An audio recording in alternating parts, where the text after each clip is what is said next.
Hello friends, today we discuss about the new topic that is known as Krupp syndrome। और जैसा कि आपको पता है कि मैंने पिछला जस्ट लेक्चर बनाया था आपके लिए सिस्टिक फिब्रोसिस, अब दूसरा है क्रूप सिंड्रोम। तो फ्रेंड्स पहले आप इस नोट्स के ऊपर एक बार अपनी नज़र डाल दीजिए ताकि आपको ये जो बनाया हुआ कंटेंट्स आपको थोड़ा इंटरेस्टिंग लगे और फिर हम इसको ट्रिक्स से एक्सप्लेन करने वाले हैं। देखिए फ्रेंड्स, ये दो ट्रिक्स बनाई फिर से मैंने, पीके ट्रिक 1 और पीके ट्रिक्स 2। ये देखिए फ्रेंड्स, ये है नोट्स। इन नोट्स से मैं वापस आपके लिए फर्दर थोड़ा क्रिएटिव वर्क करके इस तरीके के नोट्स को मैं यहाँ पर प्रिफर करता हूँ और बनाता हूँ आप लोगों के लिए। अगर फ्रेंड्स ये मेरी ये मेहनत आपको अच्छी लगी हो तो प्लीज़ फ्रेंड्स इस वीडियो को ज़रूर ज़्यादा से ज़्यादा शेयर कीजिए, लाइक कीजिए, कमेंट कीजिए और अपना फीडबैक ज़रूर दीजिए। स्टार्ट करते हैं टॉपिक को अपना आज का, जो है क्रूप सिंड्रोम। देखिए फ्रेंड्स, यहाँ लिखा है group of respiratory problem in this conditions में part of respiratory system are affected. यहाँ पर लिखा है कि ये एक रेस्पिरेटरी प्रॉब्लम का ग्रुप्स होता है जिसके अंदर बहुत सारे पार्ट जो है रेस्पिरेटरी सिस्टम के अफेक्ट हो जाते हैं। अब देखिए फ्रेंड, यहाँ पर कितने पार्ट्स अफेक्ट होते हैं रेस्पिरेटरी सिस्टम के, तो देखिए 4 डिसऑर्डर आर इंक्लूड, इसीलिए हमने इसको क्या बोला, सिंड्रोम बोला। Group of disease is known as syndrome. तो यहाँ पर देख सकते हैं कि बहुत सारी डिजीज कंडीशन होती हैं जो अफेक्ट हो जाती हैं और उसको बोलते हैं सिंड्रोम। यहाँ पर कौन कौन सी यहाँ पर डिजीज कंडीशन देखिए, 4 कौन सी हैं, तो पहली acute epiglottitis, bacterial tracheitis, spasmodic laryngitis और लैरिंजो ट्रिक्यो ब्रोंकाइटिस। ये पहले तो आपको 4 नेम आपको लर्न करना है ताकि आपको पता रहे कि इस ग्रुप सिंड्रोम में कौन कौन सी डिसऑर्डर यहाँ पर इंक्लूड की जाती हैं। अब फ्रेंड्स, ये जो लिखा है इसको ईजी वे में लर्न करने के लिए मैंने पोट्रिक मैंने यहाँ पर लिखा है ये BALS। ये पहली ट्रिक का नाम क्या है, बाल से क्रूप सिंड्रोम। तो बाल से क्रूप सिंड्रोम आपको याद रखना है। बाल से का मतलब क्या है, BALS। बी का मतलब होता है bacterial tracheitis, A for acute epiglottitis, L for laryngotracheobronchitis और S फॉर स्पाज्मोडिक लैरिंजाइटिस। तो ये पहली ट्रिक्स आपको समझ में आ गई होगी फ्रेंड्स। अब आगे बढ़ते हैं अपन, देखिए इस तरीके से। अब अपन बात करते हैं, देखिए हमने पहला जो लिखा है BAL और ये S, तो बाल से BALS। ओके फ्रेंड्स, ये हो गए 4 नाम जो इसमें इंक्लूड किए जाते हैं। अब फ्रेंड्स यहाँ पर बात करते हैं, देखिए वन बाय वन करके सबको अपन एक्सप्लेन करते हैं।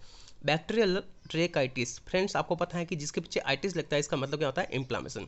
तो बैक्टीरिया से होने वाला ट्रेकाइटिस मतलब क्या होता है, इन्फ्लामेशन अकर इन ट्रेकिया, इसको कहते हैं bacterial tracheitis cause by bacterial infection. तो फ्रेंड्स यहाँ पर आपको ज़्यादा दिक्कत नहीं आएगी समझने में क्योंकि बैक्टीरियल इन्फेक्शन हो रहा है, इसलिए इसको लिख दिया बैक्टीरियल ट्रेकाइटिस। ठीक है, इन्फ्लेमेशन ऑफ द ट्रेक क्या किस वजह से हो रहा है, बैक्टीरिया की वजह से। तो 2 लाइन तो आपको क्लियर हो गई। पॉजिटिव एजेंट कौन है, तो यहाँ पर बैक्टीरिया कौन कौन से बैक्टीरिया देखिए, तो स्टेफाइलोकोकस ऑरियस, स्टेप्टोकोकाई और हीमोफिलस इन्फ्लुएंजा बी। ध्यान, फ्रेंड्स ये बैक्टीरिया है, यहाँ पर हीमोफिलस इन्फ्लुएंजा बी वायरस नहीं है, बैक्टीरिया है। ध्यान, बी फॉर बैक्टीरिया याद कर लेना। असेसमेंट कैसे करेंगे फ्रेंड्स, यहाँ पर फीवर आएगा क्योंकि इन्फ्लेमेशन होता है, फीवर आएगा। रेस्पिरेटरी यहाँ पर डिस्ट्रेस हो जाए बच्चे के अंदर और वीजिंग साउंड आपको यहाँ पर देखने को मिलेगी। ये पहला हो गया बैक्टीरियल ट्रेकाइटिस। अब दूसरा कहते हैं BA। ए के अंदर क्या आता है, एक्यूट एपिग्लोटाइटिस, जो क्या होता है फ्रेंड, देखिए यहाँ पर मोस्ट कॉमन चीज़ आपको लर्न करनी है, मोस्ट डेंजरस। ये चारों में से सबसे ज़्यादा घातक, सबसे ज़्यादा डेंजर कौन है, तो मोस्ट डेंजरस होता है एक्यूट एपिग्लोटाइटिस। क्योंकि फ्रेंड्स आपको पता है एपिग्लोटिस जो होती है वो 2 काम करती है, आपको पता होगा, फूड और वहाँ पर एयर को एक साथ जाने नहीं देती है, उनके रूट का पूरा ध्यान रखने का काम करती है। इसीलिए एपिग्लोटिस के अंदर अगर इन्फ्लेमेशन हो गया उसको बोले एपिग्लोटाइटिस और ये क्या होता है, मोस्ट डेंजरस होता है। बात करते हैं यहाँ पर, देखिए inflammation occur in epiglottitis is known as epiglottitis cause by bacterial infections.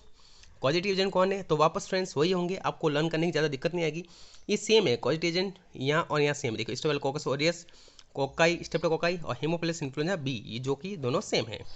यहाँ पर लिखा असेसमेंट फीवर था, तो यहाँ पर देखिए हाई ग्रेड फीवर होगा। लेकिन फ्रेंड्स अब बात को थोड़ा सा ध्यान रखना, यहाँ लिखा है एपिग्लोटाइटिस के अंदर इन्फ्लेमेशन होगा तो व्यक्ति को क्या होगा, डिस्फेजिया होगा। इस डिस्फेजिया का मतलब क्या होता है फ्रेंड्स, आपको मैं बता देता हूँ।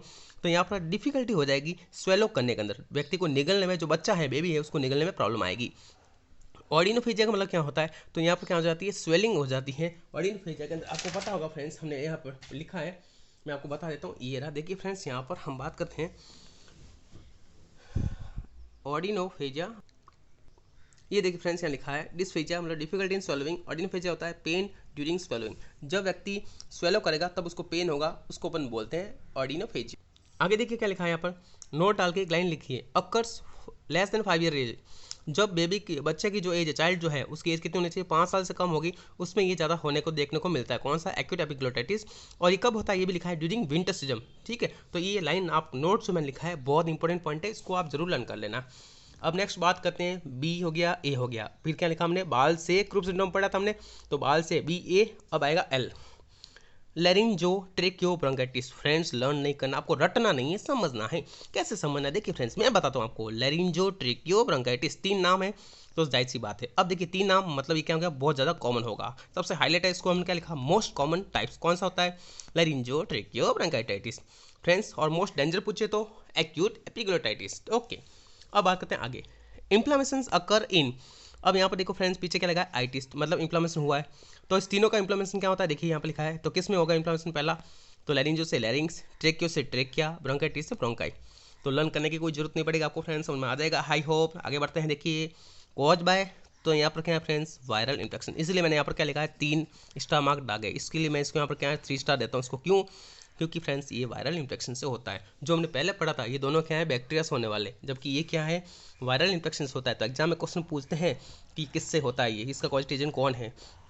तो देखिए फ्रेंड्स यहाँ पर लिखा है मैंने इन्फ्लुएंजा, जबकि यहाँ पर क्या लिखा है फ्रेंड्स, यहाँ पर देखना हीमोफिलस इन्फ्लुएंजा बी। जब बी लिखा है इसका मतलब समझ लेना ये बैक्टीरिया है, और इसके पीछे कोई बी नहीं लिखा है तो ये मतलब क्या है, खाली वायरस है। ओके, ये डिफरेंस आपको पता रहना चाहिए। हर्पीस वायरस और मीजल्स के द्वारा भी ये होता है। अब बात करते हैं असेसमेंट में, तो देखिए फ्रेंड्स यहाँ पर तीनों ये अफेक्ट हो रहे हैं, तीनों मतलब कौन कौन हो रहा है, ये अफेक्ट हो रहा है, यहाँ पर ये भी अफेक्ट हो रहा है, लैरिंग्स हो रहा है, और यहाँ पर ये ब्रोंकाई हो रही है। तो तीनों के यहाँ पर साइन सिम्टम एक साथ देखने को मिलेंगे। तो fever, respiratory distress, wheezing sound, hoarseness sound और मफल वॉइस यहाँ पर देखने को मिलेगी एक्स्ट्रा जाना।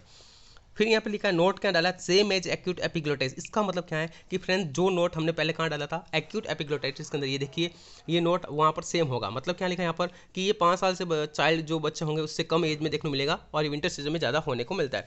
तो यही पॉइंट यहाँ पर मैंने लिखा है यहाँ पर, इसलिए मैंने को री मेंशन नहीं किया, इसको मैंने क्या लिखा, मैं खाली मेंशन कर दिया कि same as acute epiglottitis. Okay, तो यहाँ पर भी क्या लिखा है नोट के अंदर कि 5 साल से कम की उम्र बच्चों में होने होगा, और ये विंटर सीजन में ज़्यादा देखने को मिलेगा। अब बात करते हैं फ्रेंड्स, लास्ट हमारा लिखा है 4th वन, जिसको बोलते हैं स्पाज्मोडिक लैरिंजाइटिस। तो फ्रेंड्स स्पाज्म होगा यहाँ पर, और लैरिंग जो है उसमें क्या होगा, इन्फ्लामेशन, इसको बोलते हैं लैरिंजाइटिस। तो sudden spasm and inflammation in the larynx occur due to allergic reaction. Friends ये क्यों होता है, एलर्जी रिएक्शन की वजह से होता है। असेसमेंट कैसे करेंगे, तो respiratory distress, hoarseness of voice, strider, breathing sound, ये आपको देखने को मिलेगी यहाँ, ठीक है। तो ये 3 पॉइंट को फ्रेंड्स आपको असेसमेंट बहुत इसके इंपॉर्टेंट है, ये आपको लर्न करने हैं फ्रेंड्स। अब आपने ये तो हमने चारों तो पढ़ ली, 1 बाय 1 करके एक्सप्लेन भी कर दी, लेकिन फ्रेंड्स मैंने आपको जो दूसरी ट्रिक लिखाई थी, आप सोच रहे होंगे कि यार अभी तक सर ने इस दूसरी ट्रिक को क्यों एक्सप्लेन नहीं किया, क्या रीजन है। कोई रीजन नहीं फ्रेंड्स, मैं आपको बता देता हूँ। तो पहला हमने लिखा है बाल, BALS, इसका मतलब क्या लिखा, बाल से क्रूप सिंड्रोम, बाल से का मतलब 4 यहाँ पर डिसऑर्डर हो गए। अब बात करते हैं यहाँ पर मैंने लिखा है दूसरी ट्रिक, आपको मैं भी बता देता हूँ। तो फ्रेंड्स ये क्या है, ये है ऊपर जो लिखा है बाल से, यानी चारों नाम आ गए, चारों के नेम। नीचे जो लिखा है ये क्या है, इसके सारे पॉजिटिव एजेंट्स हैं, पॉजिटिव है, मतलब आपको बताएं कि ये जो बी है, बी अब लव से एलर्जी, ये आपको लर्न करनी है। बीबी अब लव से एलर्जी, बीबी अब लव से एलर्जी क्या है, ये ट्रिक देखो मैं आपको समझा रहा हूँ। B4 बैक्टीरियल ट्रेकाइटिस, और नीचे वाला B फॉर बैक्टीरियल इन्फेक्शन। फिर दूसरा A4 एक्यूट एपिग्लोटाइटिस, और नीचे B4 बैक्टीरियल इन्फेक्शन। तो BB अब हो गया लव, लव के अंदर देखिए L4 लैरिंजो, ये वाला हो जाएगा आपको लर्न, और नीचे लिखा है हमने क्या लिखा है, V4 ये वायरल इन्फेक्शन हो गया, और लास्ट में क्या लिखा है S का मतलब स्पाज्मोडिक, और नीचे लिखा है एलर्जी, तो ये एलर्जी से होती है रिएक्शन। तो ये था आपका फ्रेंड्स दूसरी ट्रिक, मैंने आपको बता दी।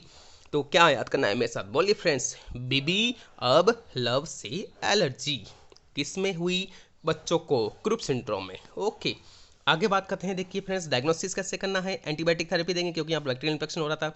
एंटीवायरल क्यों देंगे, क्योंकि वायरल यहाँ पर वायरस की वजह से होने वाला था। हिस्टामिनिक क्यों दे रहे हैं, एंटी हिस्टामिनिक, क्योंकि यहाँ पर एलर्जी हो रही इसलिए दे रहे हैं। और स्टेरॉइड देंगे ताकि यहाँ पर जो भी इन्फ्लेमेशन वगैरह उसको कम करने के लिए। मैनेजमेंट क्या होता है फ्रेंड्स, देख लीजिए, मेंटेन करना है पेशेंट का airway, providing cool and humidified oxygen देनी है, और थेरेपी देनी है किसके द्वारा देनी है, तो कूल मिस्ट टेंट के द्वारा इसको दी जाती है। तो ये फ्रेंड्स देख सकते हैं, Pankaj Solanki nursing tutor 4 year experience I am and आपको आई होप ये नोट्स आपको अच्छे लगे होंगे, ये वीडियो अच्छा लगा होगा। तो प्लीज़ फ्रेंड्स इस वीडियो को ज़्यादा से ज़्यादा मात्रा में शेयर कीजिए, और कमेंट जरूर कीजिए, और फ्रेंड्स अपना फीडबैक जरूर देना कि आपको ये मेरी मेहनत कैसी लगी। तो आज के लिए इतना ही, फिर एक बार फिर से कल हम आपके लिए ले आएंगे एक नई बीमारी जिसको बोलते हैं क्रिप्टो ऑर्किडिज्म्स, और ये है डिसऑर्डर किसका है, रिप्रोडक्टिव सिस्टम। हम कल स्टार्ट करने वाले हैं। जय श्री कृष्ण, बने रहिए, धन्यवाद।